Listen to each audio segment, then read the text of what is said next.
Bonjour mesdames et messieurs, vous êtes sur la chaîne qui rassemble. Bienvenue, voici les titres de votre édition.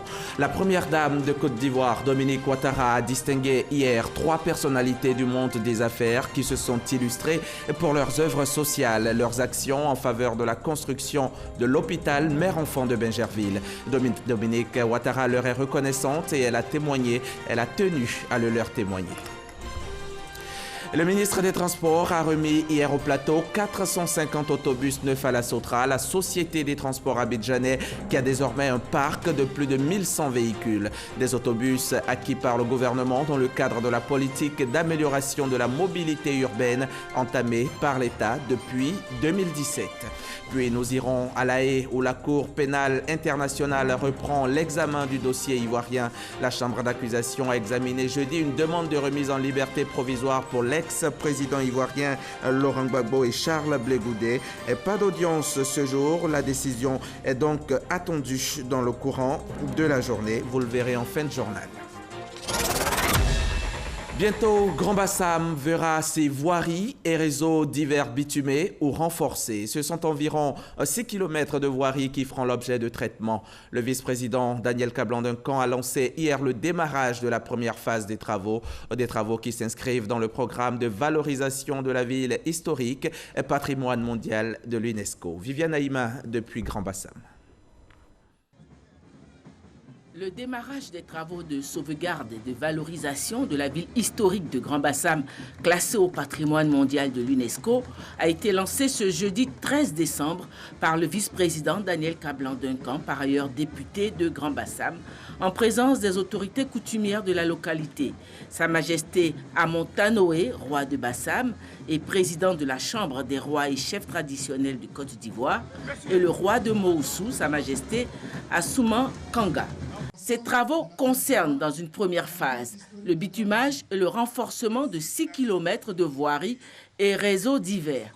Le ministère de la Culture et la Francophonie supervise l'ouvrage dont l'étude a été réalisée par le BNET et le LBTP et l'exécution a fait l'objet d'un appel d'offres. Les travaux de bitumage qui démarrent concernent la voie principale qui mène au cimetière du village et les voies transversales du village qui seront revêtues de pavés. Les travaux d'un coût de 3 milliards de francs vont durer 8 mois. Ainsi, au cours de l'année 2019, Grand Bassam, ville historique, aura un visage neuf. Le ministre de la Culture et la Francophonie a saisi l'occasion pour faire une autre annonce de taille. Le programme de valorisation de la ville historique de Grand Bassam envisage également l'inscription de l'Abissa sur la liste de patrimoine immatériel de l'UNESCO. En raison des valeurs de générosité et de tolérance prônées par l'Abissa, son inscription au patrimoine de l'UNESCO viendra consolider la valeur universelle de la ville historique de Grand Bassam. L'année 2019 verra aussi le démarrage d'un projet attendu depuis de nombreuses années par les populations de Grand Bassam. Il s'agit de l'ouverture de l'embouchure dont les travaux démarreront dans le premier trimestre de 2019, a fait savoir le vice-président. Daniel Kablan-Duncan, qui est originaire de Grand Bassam, a appelé les fils et filles de cette localité à demeurer unis et à ne pas céder aux querelles électoralistes. C'est justement le lieu d'appeler, je crois que c'est vraiment important, nos sœurs, nos frères de Grand Bassam, à plus de cohésion, au raffermissement des liens de fraternité et des liens de paix. Parce que rien ne peut se construire dans le désordre. Rien ne peut se construire dans l'indiscipline. Rien ne peut se construire s'il n'y a pas donc la paix. Le lancement de ces travaux qui intervient dans un contexte d'élection locale est la preuve que le président Alassane Ouattara est attaché à Grand Bassam et à son rayonnement. Cette ville, notre ville, est porteuse de valeurs chères à l'UNESCO et au père fondateur de notre pays, le président Félix Houphouët-Boigny. Ces valeurs sont le dialogue, la fraternité et la paix. Engageons-nous donc résolument dans la voie de la fraternité, dans le dialogue, afin de préserver la paix à Grand Bassam et surtout la paix en Côte d'Ivoire. Et pour finir de parfaite manière, le vice-président député de Grand Bassam a manifesté sa solidarité envers ses frères et sœurs de sa localité en offrant une enveloppe répartie entre les différentes composantes de la population.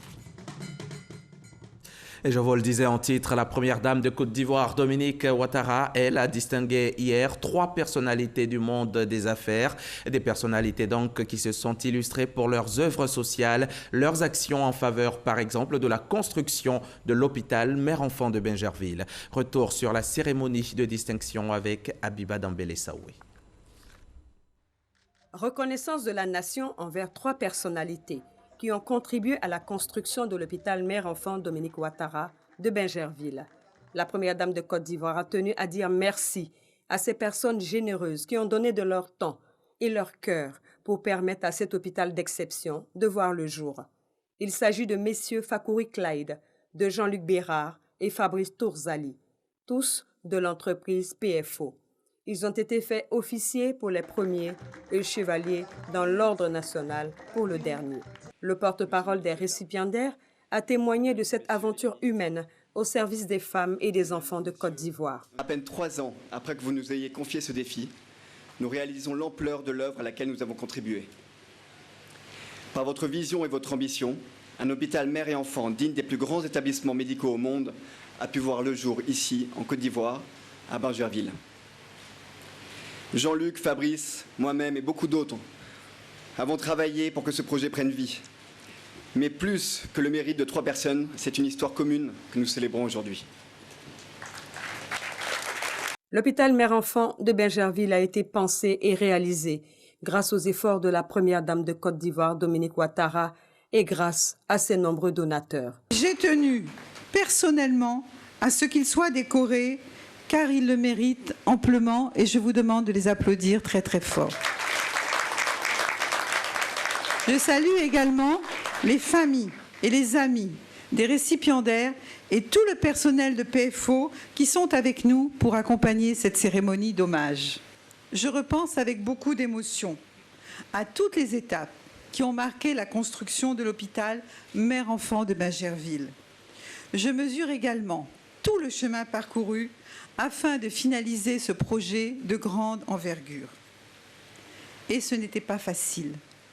Malgré les moments de doute et d'incertitude, et à force de détermination et de persévérance, nous y sommes finalement parvenus. L'hôpital Mère-Enfant de Bingerville a été achevé et inauguré en mars dernier au grand bonheur de nos populations. Il vous aura fallu beaucoup de volonté pour atteindre nos objectifs et vous avez satisfait à nos attentes au-delà de toutes nos espérances. Avec une capacité d'accueil de 130 lits et places, il est classé au niveau 3 à l'échelle des établissements sanitaires. Il met également au service des patients un matériel médical de pointe pour le diagnostic et le traitement des pathologies. Le personnel médical qualifié est composé à ce jour de plus de 400 personnes et prend en charge les principales affections de la mère et de l'enfant, même les plus complexes. Certains services sont par ailleurs ouverts à toute la famille, tels que l'imagerie, le laboratoire, la rééducation, l'ophtalmologie, l'ORL et la dentisterie. Nous recevons aujourd'hui en consultation plusieurs centaines de patients par jour et depuis l'ouverture en mars dernier, nous sommes à plus de 250 accouchements.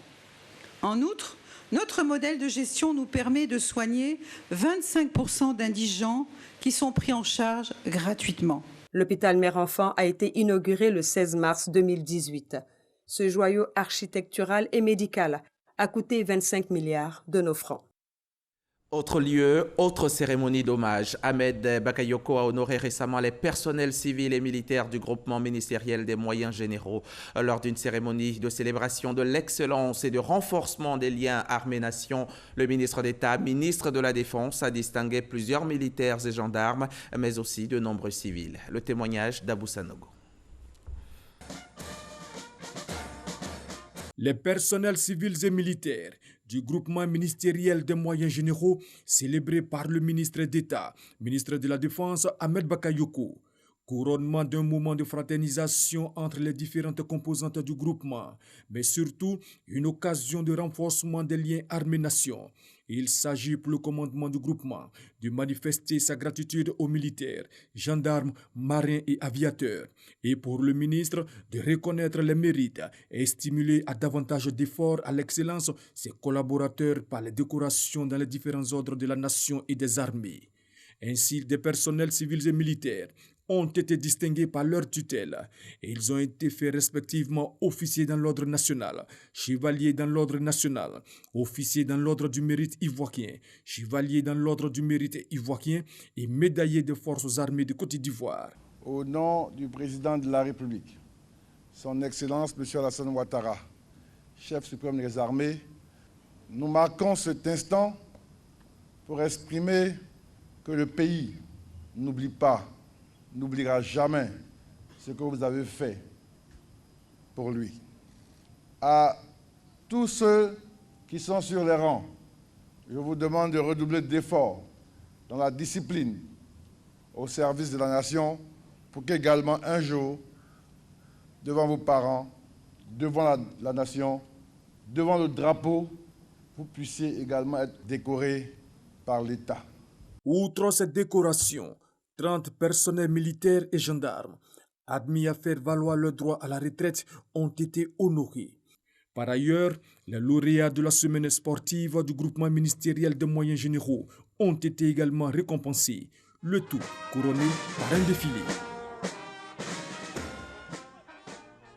Et pendant ce temps, le ministre des Transports remettait au plateau non pas des distinctions, mais 450 autobus neufs à la Sotra, la société des transports abidjanais, qui peut désormais jouir d'un parc de plus de 1100 véhicules. Des autobus acquis par le gouvernement dans le cadre de la politique d'amélioration de la mobilité urbaine entamée par l'État depuis 2017. Nadia Idja, Cheikh Kone Aboubakar. 450 autobus remis à la société des transports abidjanais Sotra par l'État ivoirien. Des bus articulés à gaz de 18 mètres de long avec une capacité d'accueil de 200 passagers. Ils viennent renforcer le parc automobile de la compagnie et la mobilité urbaine. Cette acquisition portera le parc de la Sotra à 1155 autobus. Cette capacité opérationnelle jamais atteinte par la société Sotra en termes d'autobus neufs. Avec cette acquisition, la Sotra passera d'un volume de passagers de 450 000 voyageurs par jour à près de 900 000 passagers jour. Ce projet, initié depuis 2017, s'inscrit dans l'engagement pris par le chef de l'État. La présente cérémonie illustre parfaitement son engagement à améliorer le secteur et à apporter des réponses idoines à la problématique de la mobilité urbaine. Par sa détermination et sa volonté, Abidjan, notre capitale économique, fait progressivement sa mue vers un transport urbain moderne et multimodal, sécurisé et compétitif. Le ministre des Transports a invité la Sotra à faire un bon usage des véhicules pour en assurer la durabilité. Monsieur le directeur général, l'occasion me paraît opportune pour appeler votre attention sur la nécessité absolue de veiller au bon entretien du matériel roulant et de l'ensemble des équipements mis à la disposition de la Sotra. Leur entretien doit donc figurer au titre des devoirs de chacun des membres du personnel de la Sotra. Une remise de 500 autobus a déjà été effectuée par le gouvernement en 2017. Cette opération, une véritable bouffée d'oxygène pour la Sotra, elle permettra à la société de transport d'accueillir 2000 nouveaux bus sur la période de 2017 à fin 2020. Voilà donc qui devrait réjouir les populations abidjanaises. Il y a tout juste quelques jours, le 7 décembre dernier, l'on a commémoré les 25 ans de la disparition de Félix Houphouët-Boigny. Nanon Boigny, le bâtisseur qui a construit la Côte d'Ivoire moderne et qui a fait de Yamoussoukro la ville des grandes réalisations, de grandes artères, l'hôtel président, la fondation Houphouët-Boigny, l'INPHB, le lycée scientifique, la basilique Notre-Dame de la Paix et j'en passe, la capitale politique politique est à l'image des grandes capitales mondiales. Après le départ du vieux, que deviennent ces réalisations, objet de fierté du pays? Arrivent-elles à résister à l'épreuve du temps? 25 ans après, que sont devenues les œuvres d'Houphouët-Boigny? C'est votre dossier de la mi-journée et il est signé Sidonie Davila. Houphouët-Boigny avait un esprit de suite et de prévision. Tant de fouet là, de la manière dont on était ensemble, il n'y avait pas de palabre, il n'y avait rien. C'est ce que nous on souhaite aujourd'hui. Nombreux sont ces nostalgiques du temps Oufoué. Comme pour dire, sous l'ère Félix Houphouët-Boigny, Yamoussoukro, capitale ivoirienne, brillait de mille feux. Ville touristique, ville verte, ville non industrialisée.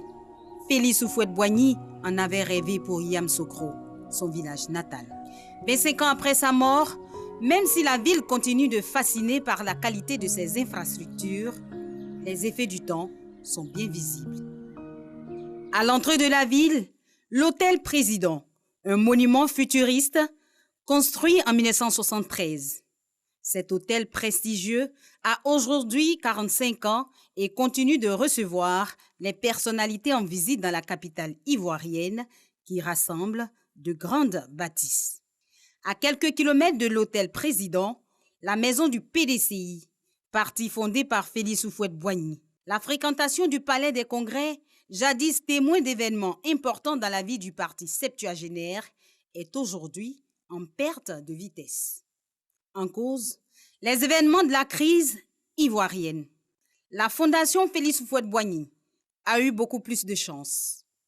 Devenue en 1997, la fondation Félix Houphouët-Boigny pour la recherche de la paix ne cesse de faire connaître l'œuvre de Félix Houphouët-Boigny, sa pensée politique et philosophique fondée sur la quête permanente de paix dans le monde. La fondation s'est bonifiée avec le temps. Houphouët-Boigny cultivait l'excellence. Quand il construisait, il voulait construire le plus solide.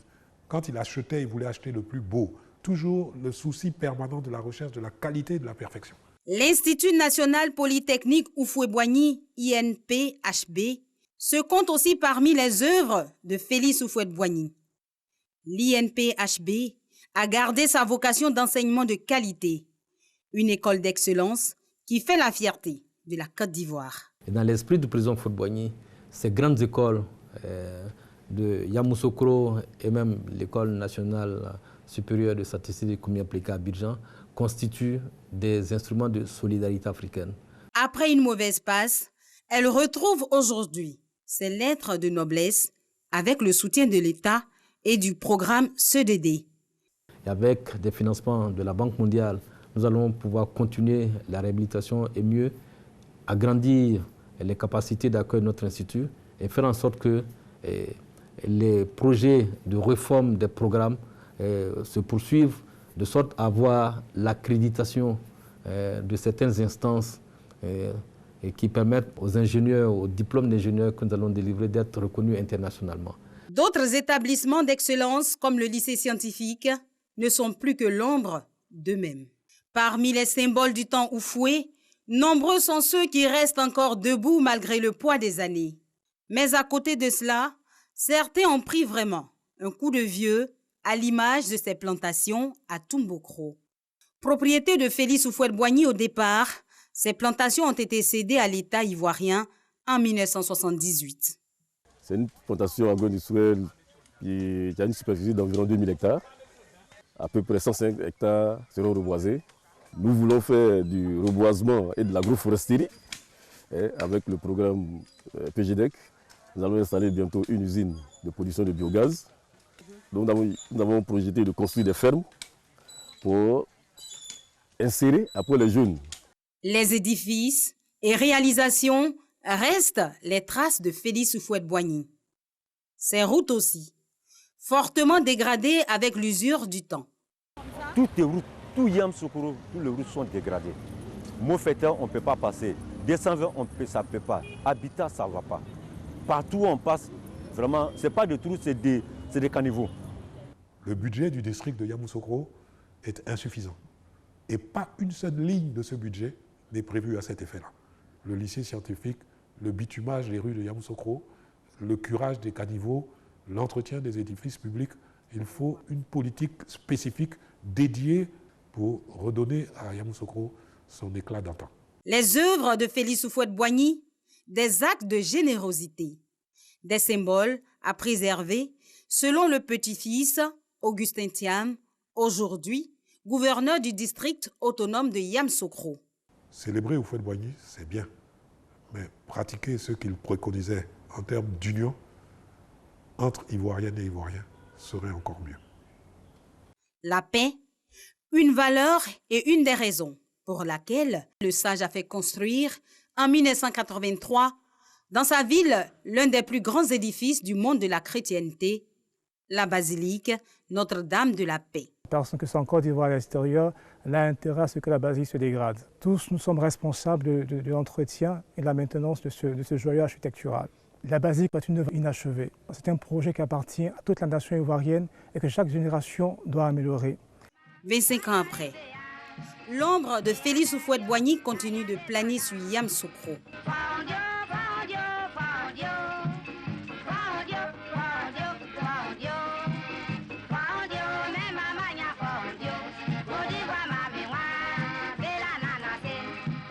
La pérennisation des œuvres de celui qui fut le premier président de la Côte d'Ivoire reste un grand défi.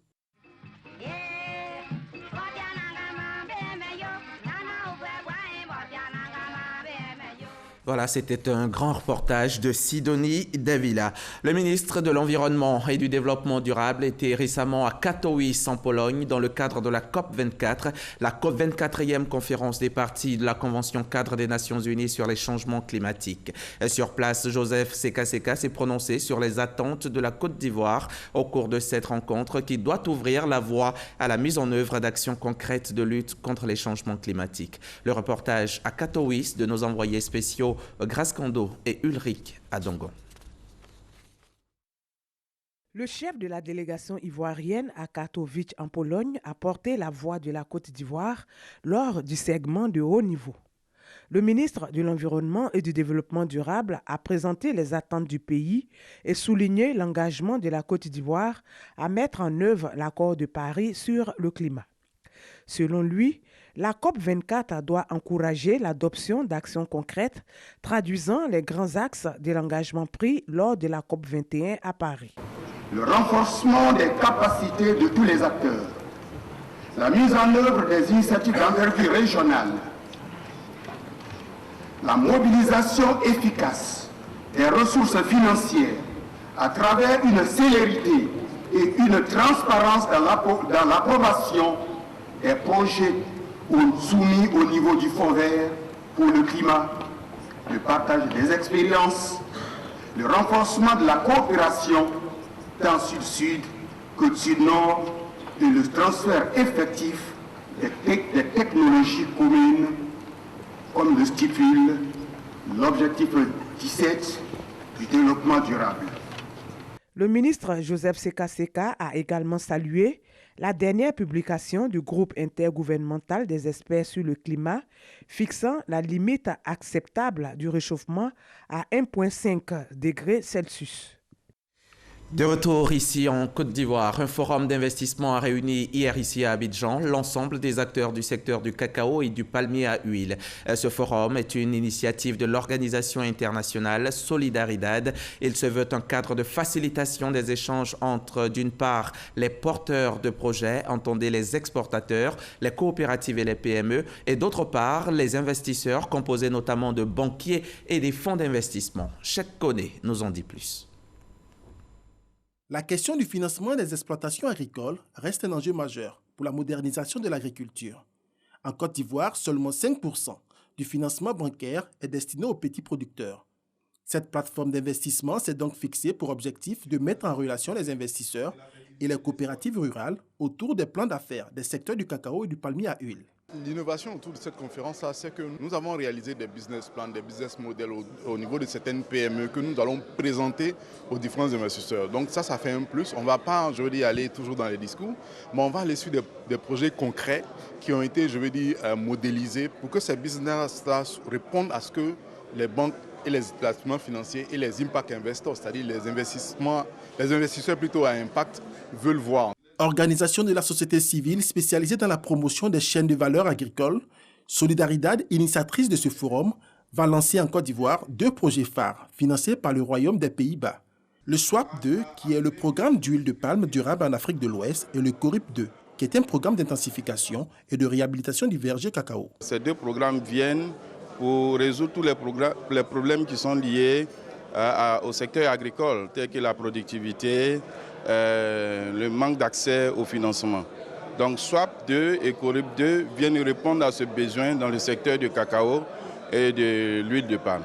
Ce forum d'investissement, qui est à sa première édition en Côte d'Ivoire, sera meublé de présentations de diverses études et de panels de discussion autour du financement de l'agriculture et des outils de réduction des risques de financement.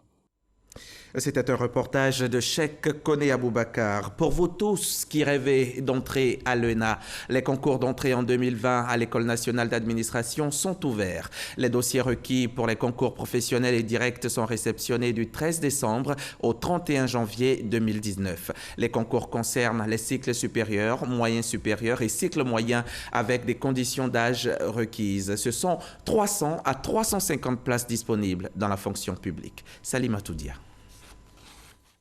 Vous aspirez à devenir un haut fonctionnaire ou un cadre de l'administration publique? Le concours d'entrée en 2020 à l'École nationale d'administration est ouvert depuis ce mercredi 13 décembre et ce jusqu'au 31 janvier 2019. Pour élever le niveau, l'ENA invite les candidats à préparer sérieusement les concours. Des mesures ont été mises en place pour éviter des cas de fraude. Concernant le problème de gestion des dossiers survenus au précédent concours, des dispositions ont été prises. Si vous êtes candidat ou candidate, vous viendrez avec votre diplôme. Si votre diplôme ne remplit pas naturellement les critères requis, il est évident qu'au départ, nos services ne vont pas réceptionner vos dossiers. Depuis sa création, l'École nationale d'administration a formé environ 14 000 fonctionnaires. C'est un reportage donc de la Salima Toudia. La réconciliation nationale, un vœu cher aux autorités ivoiriennes. Cette année, dans le cadre de la 8e édition de la Fête de la Lumière, dénommée Abidjan Perle des Lumières, un thème évocateur a été choisi, la réconciliation en couleur. Encore un pas vers la réconciliation et la cohésion sociale. On en parle avec Issa Chonayo. Dans 2 semaines, Abidjan sera la perle des Lumières. Cette illumination concernera les grandes artères de la capitale économique, notamment les ponts Félix Houphouët-Boigny, Général de Gaulle et Henri Konan Bédié. Les préparatifs de cette 8e édition d'Abidjan, Perle de Lumière, sont perceptibles à travers la ville. Moi, c'est grand sapin. Avec mon équipe, ce montage va se faire sur 48 heures. Ce sapin équivaut à un bâtiment d'au moins 20 étages. Un sapin de la réconciliation en couleur a une forme conique avec un diamètre de 12 mètres à la base et une hauteur de 30 mètres est bâti en face du palais de justice. Pour le district d'Abidjan, cette 8e édition de la Fête des Lumières apportera sa contribution à la réconciliation nationale. Le sapin sera aux couleurs de l'armée de la Côte d'Ivoire, orange, blanc, vert. Vous savez que l'orange représente la savane de la Côte d'Ivoire, donc c'est montrer un peu l'espace géographique qui nous unit à travers les 4 points cardinaux.